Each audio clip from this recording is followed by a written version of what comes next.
Hello and welcome. My name is Joe Valenti. I'm the founder of BrokerBinder. In this video, we're going to talk about the second and third ways to create new applications inside the BrokerBinder environment.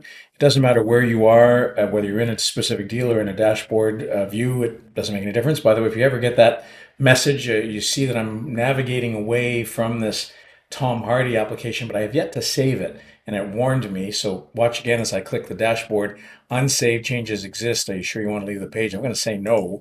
And then I'm going to save the changes that I've made. Then I can go to my dashboard and get on with my video.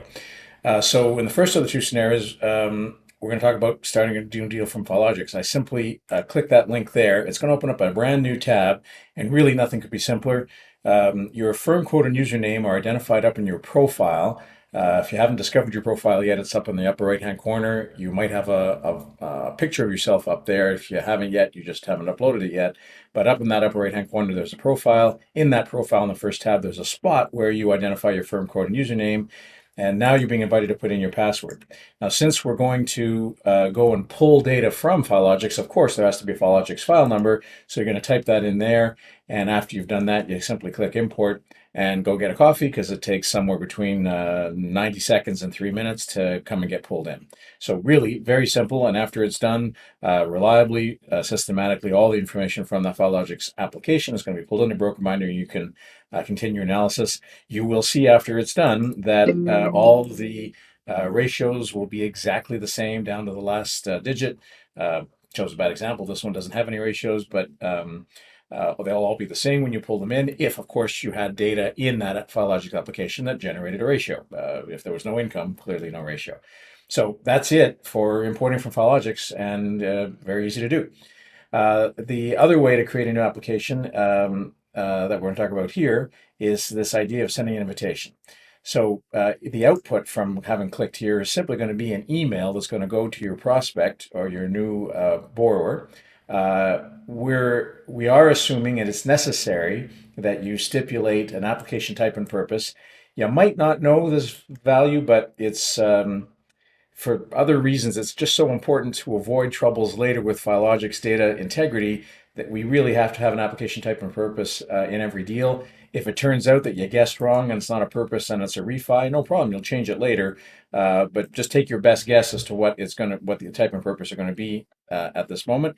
If you happen to know something about the dates and the closing dates and the financing condition waiver date, great, put them in. If you happen to know whether or not it's owner occupied or rental and so on, great. If you've used BrokerBinder already a little bit, you'll know that these selections will influence the automatic addition of condition documents into this new deal. So if you happen to know from a short contact with the client, whatever, that this was in fact an application, an approval for a purchase for a rental, and that they are self-employed, fantastic, because if you have that information out of the gate, you'll have that many more documents added automatically into your file. Just makes your life that much easier. And what's more, the client will find those documents ready for him to upload them and file them correctly just moments after you create the file. But again, I repeat, the only two obligatory ones are the type and the purpose here at the top. So I'm going to put in a fake name here and a fake email address, and this phone number that looks suspiciously like my residential number. And, boom, there we are. This first part of it is now filled in, and off we go. By going to dashboard, by the way, we're basically giving up. We're discontinuing this effort. But if we continue, we're going to get to the spot where we actually prepare our email or an SMS. In this case, I'm going to choose an SMS. We're being asked to revalidate, make sure, did you get your name and phone number correct? Yep, you did. And now we're going to be invited to choose a template. Now, where these templates come from, you create them or you modify the ones that BrokerBinder gives you. Out of the box, you've got something that's not embarrassing. You'll have your name, your logo, your signature, all this stuff is done for you. You probably want to perfect it and do some other things. What would you say when you're sending a first email to a client and trying to get them to click here to get them onto that new portal? That's really, the magic that you bring to the table. What do you say about your integrity, your experience, your familiarity, your presence in that community, etc.? Super important to get these templates right, because they really obviously make a big difference. But once that's done, this is just an email. You can modify it any way you like. It is just an email. If I wanted to make that, read for whatever reason, I can't. It's just an email. And when you're done, you simply send the invitation, off it goes. It's going to go off to the email address that we specified. That send copy to myself checkbox was turned on in this case, so you're going to get a copy of it too. Cool. And boom, there's your new file. Jane Shore's application is there. It has the information that you had at the time.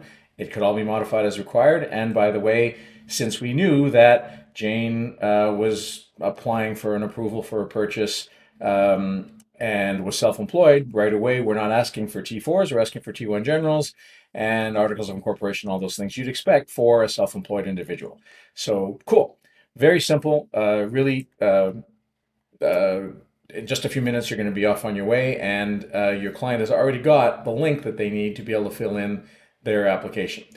Final note, since now the client has that link to continue on with their application, wouldn't it be cool if you could get a copy of that link too? And the answer is yes, you can. All you're going to do is click on Go To, and this is, whether it's in English or in French, this is a link to quite literally exactly the portal the client's going to see. For the first second or two, your business card is going to show up. It then fades away, and we get into a stage where they have the opportunity to work on their application here. So that's the application tab, and there's the documents tab, where all the documents we specified are listed, and they can go ahead either from the phone or from the desktop, go and do their thing.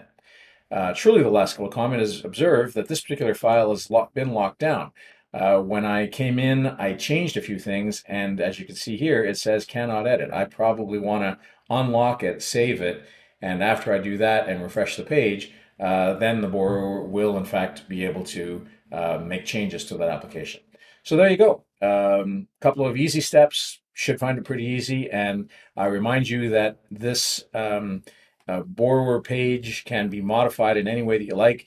In this example, we're asking about everything right down to the garage size and heating type and water, sewage, and so on.